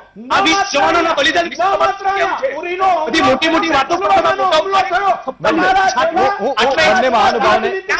બંને મહાનુભાવોને વિનંતી કરું કે વારાફરતી પોતાની વાત. મહેશભાઈ, એક મિનિટ. આ દેશને આ શબ્દો કે દેશના પ્રધાનમંત્રી માફી માંગે. જ્યારે તમે દેશનું sorry કહો. સૈન્ય- એમ કહો કે દેશની- હું બંને મહાનુભાવોને વિનંતી કરું છું કે વારાફરતી પોતાની વાત રાખે. સરકારમાં બેસીને શું ચીન તમે સામે વાત કરો છો? પોતાનો ખાઈને બોલવામાં મારી હિંમત નથી. હું બોલો તમે વાત કરો છો ભલામણ? 30 જવાનોનું બલિદાન 30 જવાનોનું બલિદાન, 43 જવાનોનું 43 જવાનોનું 20 જવાનોના કોઈ કિંમત જ નથી. માફી મંગાવી છે તમારે. તમે તો નિવેદન કરશો. પ્રધાનમંત્રી માફી માંગે. આવા બેજવાબદાર પ્રકારના નિવેદનો કરો છો. અને એ જવાબદારી પ્રકારનું વર્તન માણસ શું જવાબદારી પ્રકારનું વર્તન? તમે એક દારૂ ધાર્મિક તમારું છે. પ્રકારના માણસ છો. પ્રાઇમ મિનિસ્ટર ઓફ ઇન્ડિયા એવું કહે, નહીં, કુછ નહીં હોગા. એટલે શું? અવિશ્વાસ એટલે શું કહેવા માંગો છો તમે? મેવાણીને છે પોતાની માત્ર રાજનીતિ કરવા માટે ને ચહેરો ચમકતો રાખવા માટેની તમને માત્ર પડી છે. દેશની નથી પડી તમને. રાજકારણમાં શું હું રાજનીતિ કરી? પુલવામા માટેની એર સ્ટ્રાઇક અને સર્જિકલ સ્ટ્રાઇકનો હિસાબ ના ના, હું માગો. શાંતિથી માથું ઝૂકી જાય ને એવા પ્રકારની વાત તમે કરી રહ્યા છો. આ દેશની જનતાનું શાંતિથી માથું ઝૂકી જાય 20 જવાનો માર્યા ગયા છે. અને તમે એવું કહો તો કશું નથી. ખોલી નાખો તમે. દેશના પ્રધાનમંત્રી આ દેશની 136 કરોડ જનતા તમે એવું કહો તો સમજાય કે ચીન સાથે લડવા માટે આપણે સક્ષમ નથી. ધારો કે આવું કોઈ તમારી પ્રાઇમ મહેરબાનીથી મિનિસ્ટર હજી તો સમજીએ. તમે તો સીધું એમ કહો છો. ના, ના, ખરું જ નથી. Mister Jignesh Mevani, Some joke is going on. જનતાએ ભરોસો મજાક ચાલે છે દેશમાં. તમે નહીં, તમે પ્રશ્ન પૂછવા વાળા કોણ છો? દેશના પ્રધાનમંત્રી માફી માંગે, બીજા તમારા લલ્લુ પંજો લોકો એમ કહે કે આ દેશના પ્રધાનમંત્રી સરેન્ડર થઈ ગયા. કઈ પ્રકારની ભાષા વાપરો છો તમે? આ દેશની જનતા- તમારા નિવેદન ઉપર આજે પાકિસ્તાનની અંદર ફટાકડા કેટલી આપણી જમીન લઈ ગયા? નિવેદન કરો છો કેટલા તમે? જવાનો મર્યા? દેશના કેમ આપણે કાર્યવાહી ના કરી? અત્યારે શું હરીભાઈ. એક્શન લેવા માંગીએ છીએ? હા, હા. શું ડિપ્લોમસી છે આપણી? પ્રધાનમંત્રી માફી માંગે. મહેશભાઈ, વારાફરતી વાત રાખીએ. બોલી રહ્યા નહીં છે. સાહેબ, દેશના પ્રધાનમંત્રી નહીં, માફી માંગે. એવું છે. એ નરેન્દ્રભાઈ જિગ્નેશનો એ મત છે. સ્પષ્ટતા કરે. જિગ્નેશને એનો મત મારો મત છે. કેમ દેશના બોલ્યા? પ્રધાનમંત્રી ઠીક છે. માફી ન માંગે. કોઈ કૃત્ય નથી કર્યું. આ નહીં. જિગ્નેશ કશું મેવાણી બન્યું નથી. દેશના પ્રધાનમંત્રીએ કોઈ એવું કૃત્ય નથી કર્યું. સાહેબને સાંભળી લઈએ. ડાયવર્ટ થઈ રહ્યું છે. અમને ગુજરાતની 6.5 કરોડ જનતા અને દેશની 130 કરોડ જનતા દેશના બોલી રહી છે. પ્રધાનમંત્રીએ કોઈ એવું કૃત્ય નથી કર્યું. માફી માંગવી તમે પડે. ઇન્સાફ આ તમારું જે સ્ટેટમેન્ટ છે દુશ્મનોની તાળીઓ વગાડવા માટે છે. જવાનો- દેશના દુશ્મનો તાળીઓ વગાડે એના માટેનું આ તમારું સ્ટેટમેન્ટ છે. તમે દેશ સાથે છો કે દેશના દુશ્મન સાથે? ભલા માણસ, તમે આ દેશની સાથે છો કે મને દેશના લાગે છે દુશ્મન નીકળી ગઈ ડિબેટનું હોસ્ટેલ. સ્તર નથી હા મહેશભાઈ. દેસાઈ મહેશભાઈ, સાહેબ. આ ડિબેટનું સ્તર નથી. બિલકુલ ડિબેટનું આ ડિબેટનું સ્તર છે. કોઈ વ્યક્તિ એમ કે દેશના નહીં, પ્રધાનમંત્રી આપણે બધાએ નહીં, નહીં, મને જસ્ટિફાય કરો હરિભાઈ.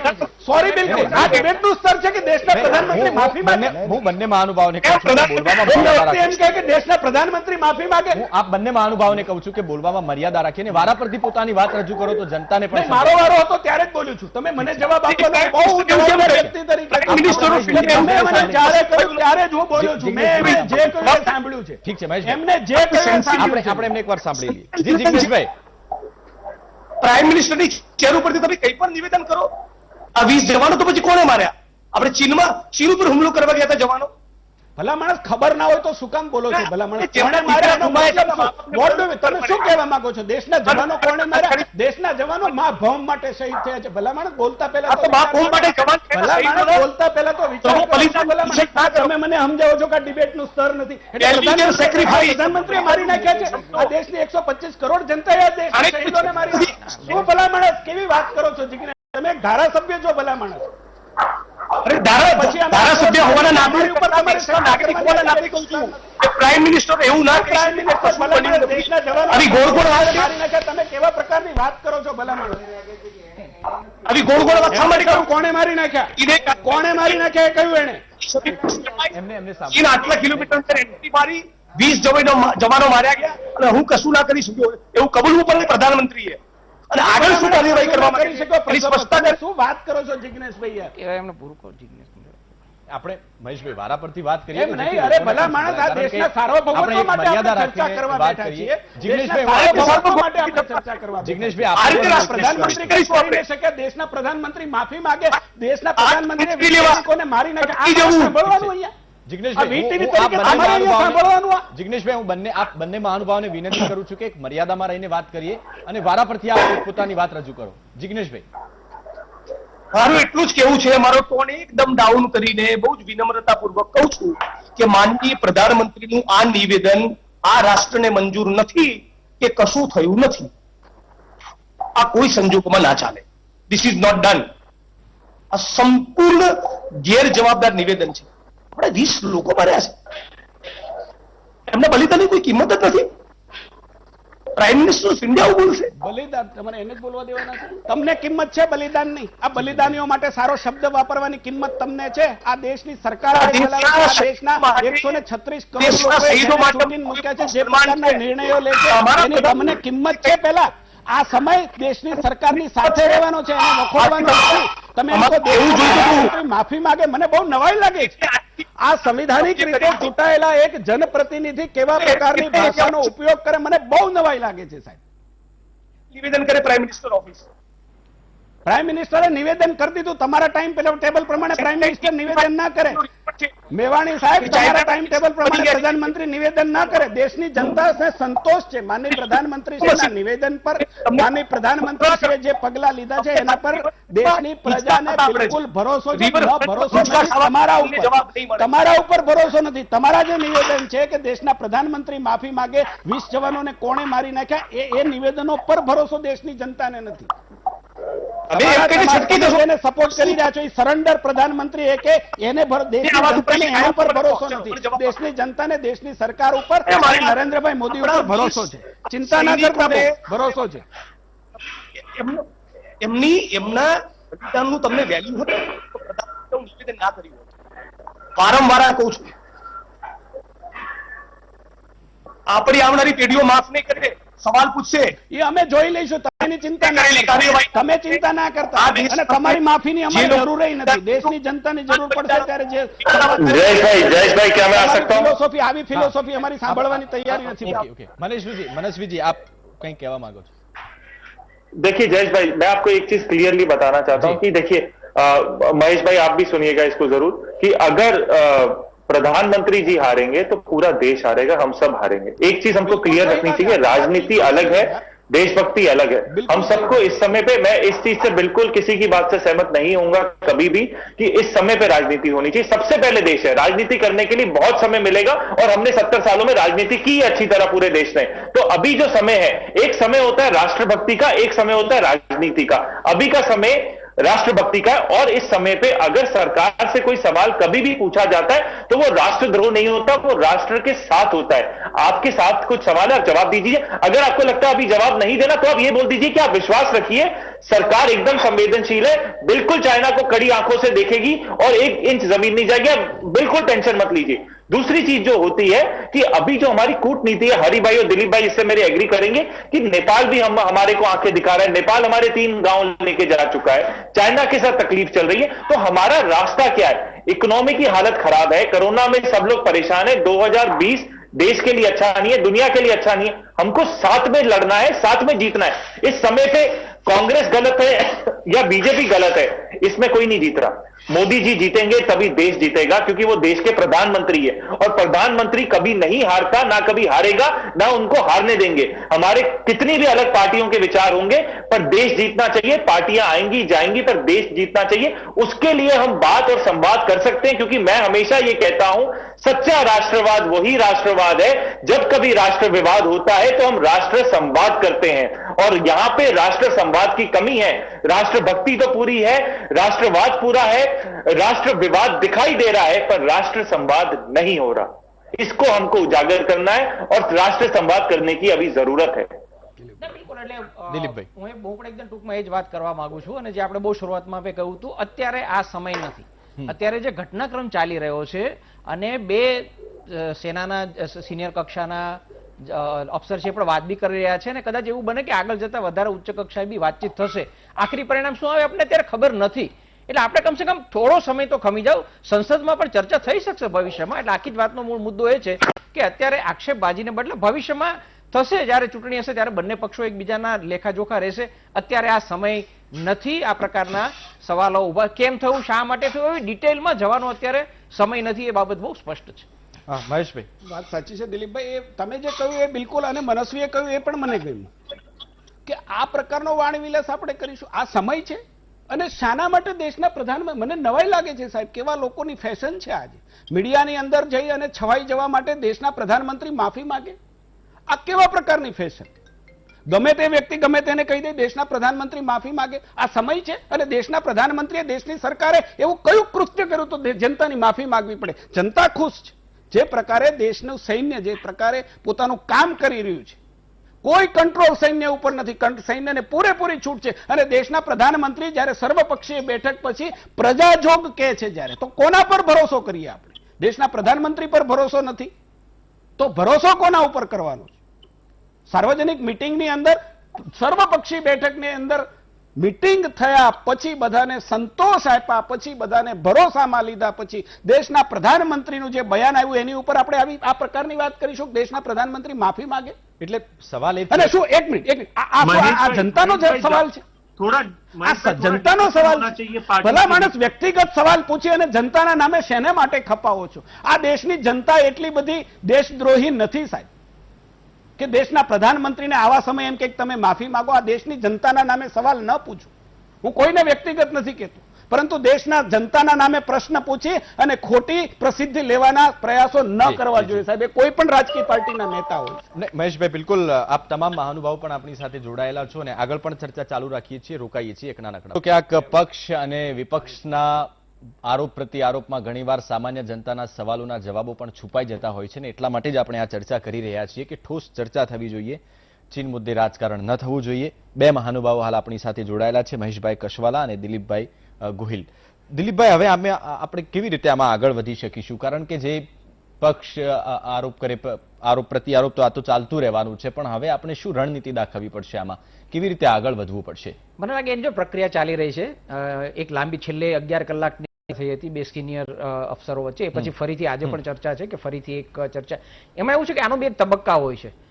તબક્કાવાર ચર્ચાનું સ્તર વધતું જતું હોય છે કે જ્યાં સુધી લોકલ કોઈ ઇસ્યુ હોય તો એ કમાન્ડિંગ ઓફિસર ત્યાંના હોય છે. એ એક પ્રોટોકોલ પણ છે, એના પર થાય. એ નહીં થાય અને ડિપ્લોમેટિક લેવલે પણ વાતચીતો ચાલે છે. દાખલા તરીકે રશિયામાં પ્રસંગ જુદો હતો, પણ બંને દેશોના વિદેશ પ્રધાન વચ્ચે પણ થોડી ચર્ચા થઈ હતી.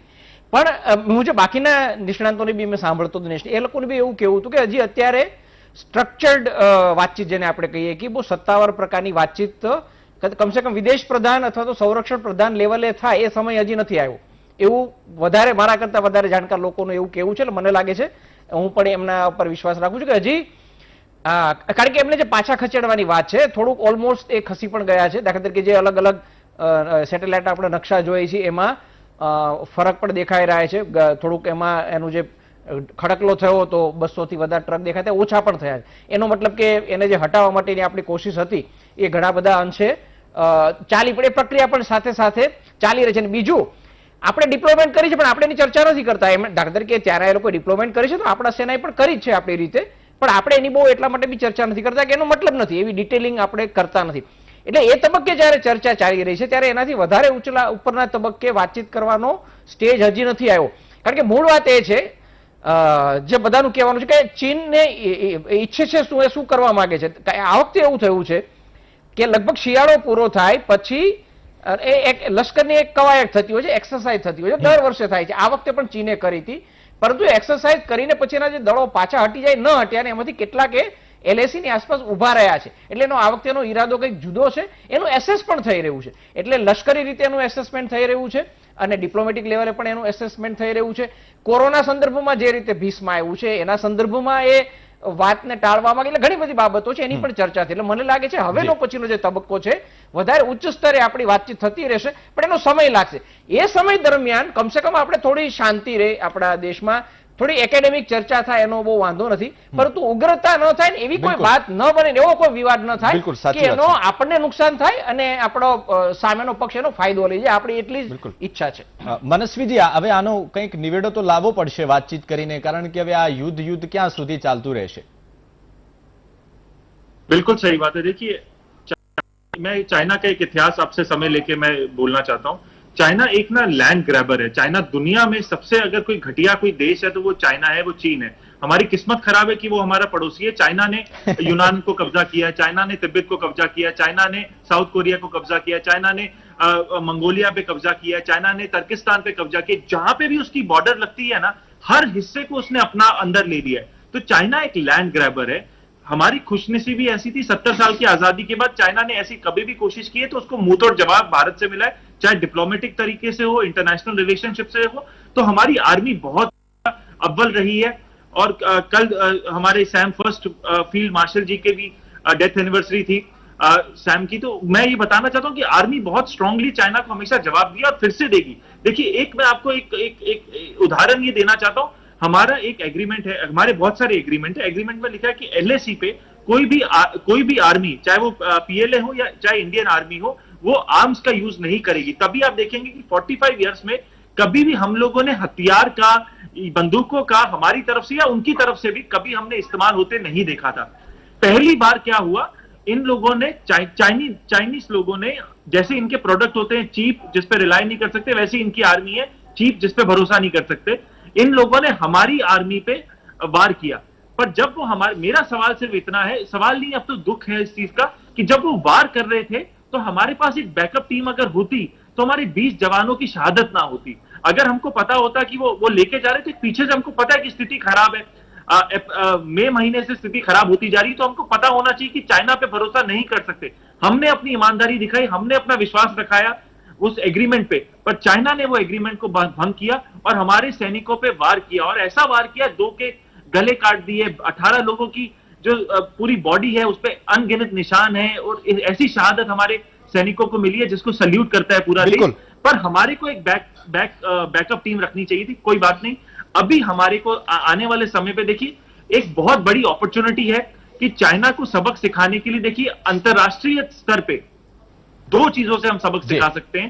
पहला सबक यह है कि कोरोना के चक्कर में पूरी दुनिया चाइना से परेशान है, चाइना को जवाब देना चाहती है। एक तो वो डिप्लोमेटिक रूट है, दूसरा एक बहुत उभरता हुआ डिप्लोमेटिक रूट है जिसमें तिब्बत सरकार है इन एग्जाइल, जो हमारे इंडिया में रहती है, भारत में रहती है, उनके साथ मिलके तिब्बत हो, मकाऊ हो, यूनान हो, तुर्किस्तान हो, साउथ कोरिया, इन सबका एक अलायंस बनाए जो भी चाइना से परेशान है, जिन देशों पे चाइना ने कब्जा किया है, और भारत उसको लीड करे और हर देश का, अपने ही देश की भूमि ना बचाए, हर देश की भूमि वापस दिलाए। ये हमारे देश की ताकत है, अभी वो हमारी वो क्षमता है और इसको जरूर अचीव करें। चाइना को ऐसा सबक मिलेगा। भारत संपूर्ण सक्षम છે। આપે બહુ સરસ વાત કરી મહેશભાઈ।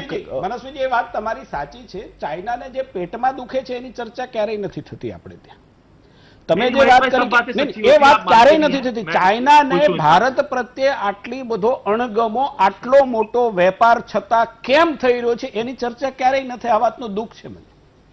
શેના માટે થાય? ડિપ્લોમેટિક રીતે આપણો દેશ આટલો બધો આગળ વધે, ઇન્ટરનેશનલ વ્યાપારની રીતે આપણો દેશ આટલો મોટો આગળ વધે, આપણા દેશની મિલિટરી શસ્ત્ર સરંજામ આટલી રીતે આપણે એમાં શસ્ત્રની રીતે આપણે આત્મનિર્ભર બનીએ અને આખો દુનિયા આપણને સપોર્ટ કરે, ડિપ્લોમેટિક રીતે દુનિયા આપણને ઇન્ટરનેશનલ બધી જ સંસ્થાઓમાં સપોર્ટ કરે। બહુ સમય નથી એટલા માટે નથી લેતો। ચાઇનાના પેટમાં આ તેલ રેડાય છે। જ્યારે પોતાને દુનિયાનો જમાદાર બનવો છે એની સાથે સાથે હિન્દુસ્તાન પોતે આટલું આગળ વધી રહ્યું છે, એ નેતૃત્વની દ્રષ્ટિએ લઈએ કે કોઈ પણ રીતે કોઈ પણ ક્ષેત્રની અંદર ભારતના આગે કદમ છે એ ચાઇનાના પેટમાં દુખે છે, એટલા માટે આ થઈ રહ્યું છે। ન ભારતને આ પ્રકારની કોઈ ભારત સામેથી કંઈ કર્યું, એ તો તમે પણ સ્વીકારો છો કે કંઈ કર્યું જ નથી। પરંતુ મારે એ વાત કહેવી છે કે હમણાં જ એક મહાશય આવીને દેશના પ્રધાનમંત્રી માફી માંગે, હું એમ માનું છું કે મારી પાસે આ લિસ્ટ છે, એને ક્યારે એમને કેમ માફી માંગવાનું ન કીધું? 45,000 ચોરસ વર્ગ કિલોમીટર જમીન 1962 માં ગઈ, એને માફી માંગવાનું એને આજ સુધી ન સૂચ્યું। 1963 ની અંદર કારમકોરમ પાસ આખો ચૈન લઈ ગયું ત્યારે એને ન મળી। 2008 ની અંદર પેંગના લઈ ગયું ત્યારે એને માફી ઠીક છે, માંગવાની એને ભાઈભાઈ, ફુરસત ન મળી. સમયનો આપણે દેશના અભાવ છે એટલે પ્રધાનમંત્રી ચર્ચાને- એક તસુ જગ્યા હજી નથી ચાઇનીઝ લઈ ગયું ત્યાં દેશના પ્રધાનમંત્રીને માફી માંગવાનું કહે છે. ઠીક છે મહેશભાઈ, ચર્ચાનો અભાવ છે, સમયનો અભાવ છે એટલે આપણે ચર્ચાને વિરામ આપવો પડશે. તમામ મહાનુભાવો દિલીપભાઈ અને મનસ્વીજી આપણી સાથે, આપ પણ અમારી સાથે જોડાયા તે બદલ આપનો ખૂબ ખૂબ આભાર. તો દર્શક મિત્રો, પ્રયાસ એવો કર્યો કે હેલ્થી ચર્ચા થઈ શકે. આપે પણ આમાં રસ લીધો હશે. કોઈ મહેમાનથી અથવા અમારાથી કોઈનાથી વધારે બોલાયું હોય તો આપ માફ કરશો. પક્ષ અને વિપક્ષને લઈને મને એક પંક્તિ કહેવાનું મન થાય છે કે તમે સારા છો તો થઈને બતાવો અને અમે ખરાબ છીએ તો સાબિત કરો. આગળ જુઓ સ્પેશિયલ રિપોર્ટ મારા સહયોગી મિથુન સાથે. નમસ્કાર.